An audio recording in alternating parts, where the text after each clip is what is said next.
Hello बच्चों, एक बार फिर से स्वागत है आप सबका आपके फेवरेट चैनल मैथ्स अंकल में। आज हम बात करेंगे रिड्यूसेबल इक्वेशंस की। आपको पता है कि हम linear pair of equations in two variables कर रहे हैं। इसी में एक्सरसाइज 3.6 में कुछ ऐसे इक्वेशंस हैं जो बेसिकली लीनियर इक्वेशन नहीं है, लेकिन हम गिवन इक्वेशंस को रिड्यूस करके उन्हें लीनियर इक्वेशन बनाते हैं और तब फिर उसे हम सॉल्व करते हैं। तो मैं एक्सरसाइज 3.6 के फर्स्ट क्वेश्चन, मैं एनसीईआरटी की बात कर रहा हूँ, फर्स्ट क्वेश्चन से शुरू करता हूँ और उसी क्वेश्चन को लेकर के मैं इसे इलैबोरेट करता हूँ आपको।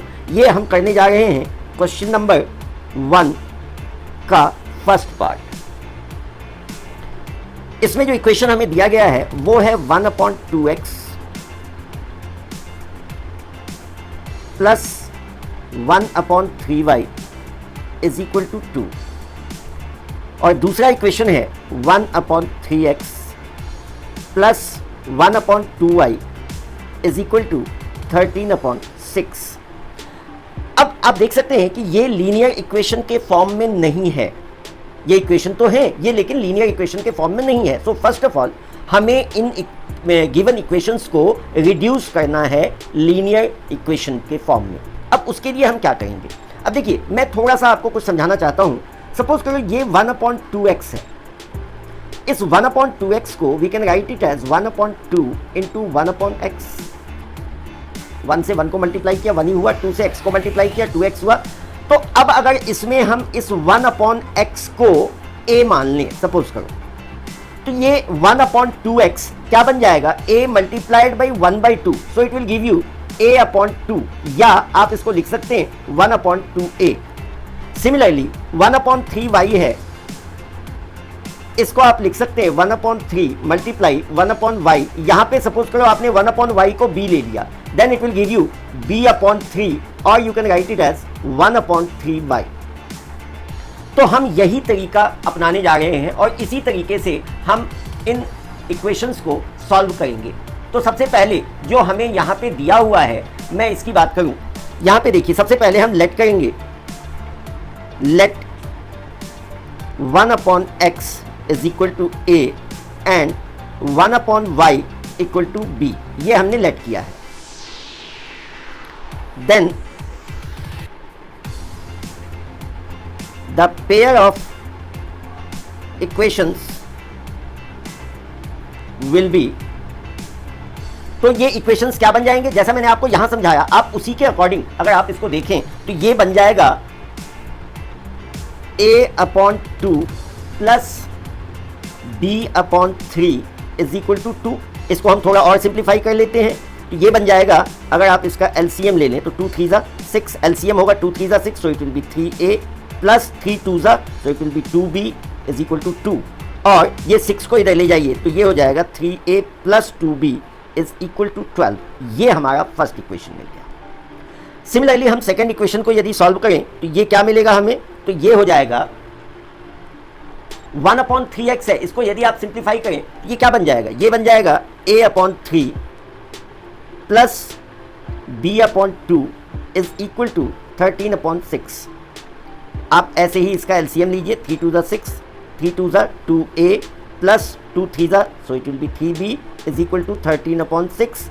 ये दोनों 6 कैंसिल हो सकते हैं और हमें मिल जाएगा 2a plus 3b is equal to 13। ये हमारा सेकेंड इक्वेशन हो गया। अब इन दोनों इक्वेशंस को आप किसी भी 3 मेथड्स के द्वारा, मैं बता चुका हूं आपको, मैं उस पर पूरा एक वीडियो बना चुका हूं तीनों मेथड्स के लिए। आप उनमें से किसी भी एक मेथड से इस क्वेश्चन को सॉल्व कर सकते हैं, और वो तीनों मेथड्स हैं सब्स्टिट्यूशन मेथड, एलिमिनेशन मेथड और क्रॉस मल्टीप्लिकेशन मेथड। बट मेरा ये पर्सनल सजेशन है, वैसे सभी बच्चों का अलग अलग चॉइस होता है, किसी को क्रॉस मल्टीप्लिकेशन अच्छा लगता है, किसी को सब्स्टिट्यूशन अच्छा लगता है, किसी को एलिमिनेशन अच्छा लगता है, लेकिन मेरा पर्सनल ये सजेशन है कि आप एलिमिनेशन मेथड ही ज़्यादा से ज़्यादा यूज़ करें। It is the simplest method, I think so. तो हम इन दोनों इक्वेशंस को सॉल्व करेंगे एलिमिनेशन मेथड के द्वारा। अब देखिए, क्योंकि यहाँ पे फर्स्ट इक्वेशन का a 3a है, यानी a1 हो जाएगा 3, b1 हो जाएगा 2 और c1 हो जाएगा 12। तो यहाँ पे यदि आप a का कोफिशिएंट देखें तो ये 3 है और यहाँ पे a का कोफिशिएंट देखें तो 2 है। जैसा कि आप जानते हैं कि हम एलिमिनेशन मेथड में किसी भी एक वेरिएबल के कोफिशिएंट्स को इक्वेट करते हैं, यानी उनको बराबर करते हैं, और उसके लिए 3 और 2, यहाँ पे 3 है, यहाँ पे 2 है। तो मैंने आपको बताया हुआ है कि सबसे बेस्ट तरीका है कि आप इन दोनों नंबर्स का एलसीएम ले लीजिए। तो 3 और 2 का एलसीएम होता है 6। तो हम इस 3 को भी और 2 को भी 6 में कन्वर्ट करते हैं। तो 6 में कन्वर्ट करने के लिए हमें क्या करना होगा, 2 से मल्टीप्लाई करना होगा। इसको हमने मल्टीप्लाई किया 2 से और इक्वेशन 2 को हमने मल्टीप्लाई किया 3 से। 2 3 6। तो यहाँ पे हम लिखेंगे multiplying equation 1 by 3 and equation 2, sorry, we have multiplied equation 1 by 2, sorry, and equation 2 by 3. We get, हमें क्या मिल जाएगा, तो अगर हम इस इक्वेशन को 2 से मल्टीप्लाई करते हैं तो 6a प्लस 2 2 ज़ा 4b इज इक्वल टू 24 से this is third equation.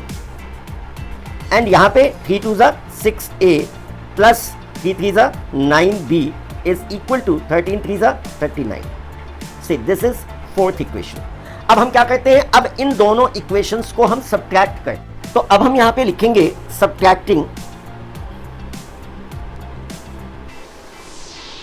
Equation 3 from equation 4। आप 3 में से 4 को सब्ट्रैक्ट कर सकते हैं या 4 में से 3 को सब्ट्रैक्ट कर सकते हैं, उससे कोई फर्क नहीं पड़ेगा, that will give you the same result. तो मैंने यहां लिखा है कि हम 4 में से 3 को सब्ट्रैक्ट करेंगे, यानी 4 इक्वेशन हमें ऊपर लिखना है। फोर्थ इक्वेशन है 6a plus 9b is equal to 39 और थर्ड इक्वेशन है 6a plus 4b is equal to 24। आप जानते हैं सब्ट्रैक्ट करने में साइन चेंज होता है, ये नेगेटिव हो गया और ये माइनस हो गया। नाउ 6a पॉजिटिव और 6a नेगेटिव, ये दोनों कैंसिल हो गए, एलिमिनेट, a वाला जो कोफिशिएंट है वो एलिमिनेट हो गया। इसीलिए आप जानते हैं कि इसीलिए इस मेथड का नाम एलिमिनेशन मेथड है। नाउ 9b माइनस 4b यानी 5b, 39 minus 24 will give you 15, so b is equal to 15 upon 5, 5 1 जा 5 3 जा, so b is equal to 3। अब b की वैल्यू को हम इक्वेशन 1 या 2 दोनों में से किसी में भी सब्स्टिट्यूट कर सकते हैं। आप चाहें तो 3 और 4 में भी कर सकते हैं, लेकिन 3 और 4 इक्वेशन के कंपैरिजन में इक्वेशन 1 और 2 थोड़ा सिंप्लीफाइड है, इसलिए हम 1 या 2 में से किसी एक में सब्स्टिट्यूट करेंगे। तो हम यहां लिखेंगे putting the value of b in equation 1। Suppose हमने इक्वेशन 1 में इसको पुट किया, तो इक्वेशन 1 क्या है हमारा, तो 3a plus 2b is equal to 12। अब इसमें a की वैल्यू हमें पता नहीं है, 2b यानी 2 into 3 is equal to 12, so 3a plus 6 is equal to 12, 3a is equal to 12 minus 6 यानी 6। तो a इक्वल टू कितना हो जाएगा, तो a इक्वल टू हो जाएगा 6 अपॉन 3, 3 1 जा 3 2 जा, सो दिस इज 2। तो हमने a की वैल्यू निकाल ली 2 और b की वैल्यू निकाल ली 3। बट रिमेंबर कि इस इक्वेशन में हमें a और b तो कहीं दिया ही नहीं है। आप देख सकते हैं जो इक्वेशन हमने लिया है उस इक्वेशन में वो इक्वेशन क्या है, तो 1/2x और 1/3y इक्वल टू 2, और दूसरा इक्वेशन है 1/3x plus 1/2y is equal to 13/6। यानी हमें तो x और y की वैल्यू निकालनी है और हमने निकाला है क्या, a और b। तो आपको याद होगा मैंने बताया था कि हमने इस इक्वेशन को रिड्यूस किया है। तो अब जो हमने रिड्यूस किया था उन वैल्यूज के फॉर्म में हमें इनको लेके आना है। अब देखिए a इज इक्वल टू कितना है, a इज इक्वल टू 2। अब आप याद कीजिए a हमने क्या लेट किया था, तो हमने a को लेट किया था 1/x, 1/x को हमने a लेट किया था, सो 1/x इक्वल टू 2। अब आप इसको दोनों को रेसिप्रोकल कर दीजिए तो x इज इक्वल टू आ जाएगा 1/2। सिमिलरली अगर आप b की वैल्यू देखें तो b इज इक्वल टू हमने निकाला है 3। अब b की वैल्यू यदि 3 है, b हमने क्या लेट किया था, तो b हमने लिया था 1/y, तो 1/y इक्वल टू 3, तो y इक्वल टू क्या हो जाएगा, तो y इज इक्वल टू हो जाएगा 1/3। और इस तरीके से हमने x और y की वैल्यू निकाल ली और यही हमारा therefore x is equal to 1/2, y is equal to 1/3 and this is our answer. So I hope कि आपको ये वीडियो पसंद आया होगा। और अगर आपको ये वीडियो पसंद आया तो बच्चों आप लाइक करना बिल्कुल ना भूलें। और यदि आप कुछ हमें सजेस्ट करना चाहते हैं या आपकी कोई डिमांड है कि मैं किसी पर्टिकुलर टॉपिक या किसी पर्टिकुलर क्वेश्चन को सॉल्व करूं, तो वो भी आप कमेंट बॉक्स में ज़रूर बता सकते हैं मुझे। तो आज के लिए बस इतना ही।